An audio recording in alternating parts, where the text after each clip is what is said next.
It's already 2025 and time for you to learn a new skill in Blender.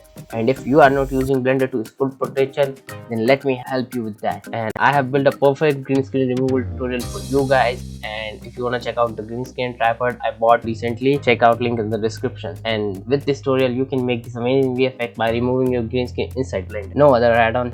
So let's fire up Blender and open up the VFX template. With this template, we got everything we need for removing the green screen. Go to compositing, make some room for you, press N to cite that panel and activate use nodes. Now we need our movie clip because we are not rendering anything. We are bringing our footage to clean up. With movie clip on, we are just gonna open it from our browser and show you didn't record it. So we have our green screen footage. Now what we can do is with node wrangler, control shift click to view in with our viewer node. We got our footage in Blender. Now what we gonna do is press shift right mouse button and drag to make a readout node and connect it to the compositor. Now go to color management and change the view transform from AGX to standard.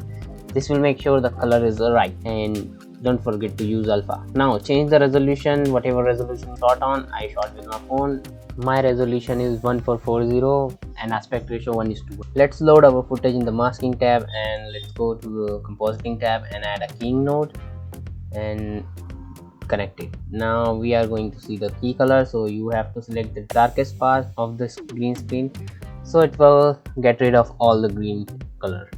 Now with this selected, we can just do few things. First of all, we need to match the keyframe. I know it's 221, so I'll just select it, and with the key color, let's just reselect it from other part, and this is good. Now I'm going to change matte. We'll see the matte. We can refine our keying with the screen balance. If you drag to 1, it will get rid of most of the part. If you drag lower than 1, it will bring back most of the parts. And now we can see the clip black and clip white. What they will do is just get rid of some unwanted areas. So you have to take this as close as default value, and you can just play around with the number what works best for you. Dilate erode, it means it can shift edges.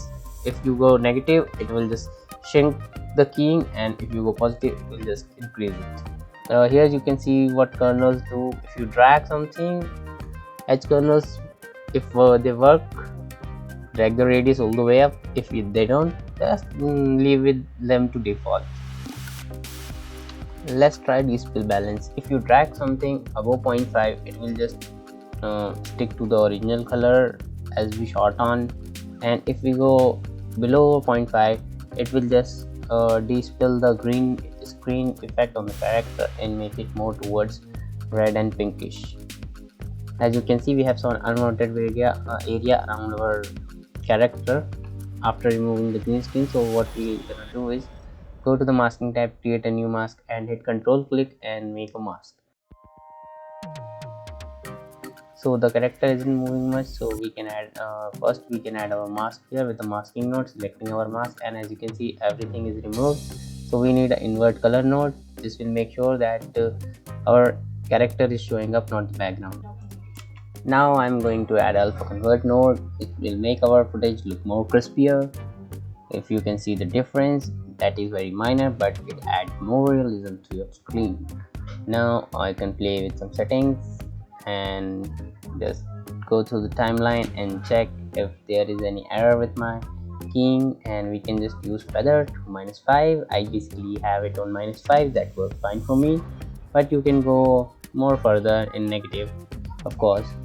And oh, here is some clipping we are seeing. So let's go to masking and let's select our mask and animate it. So animating mask in this area, for that you have to enable auto keyframe.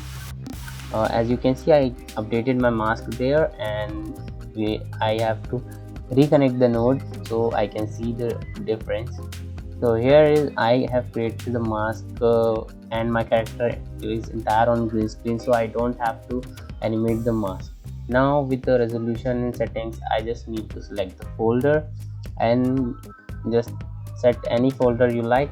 After that, you have to do is change the file format. I would like to use OpenEXR. Before that I was using PNG, but PNG takes so much space, and OpenEXR are fast at rendering and take less space.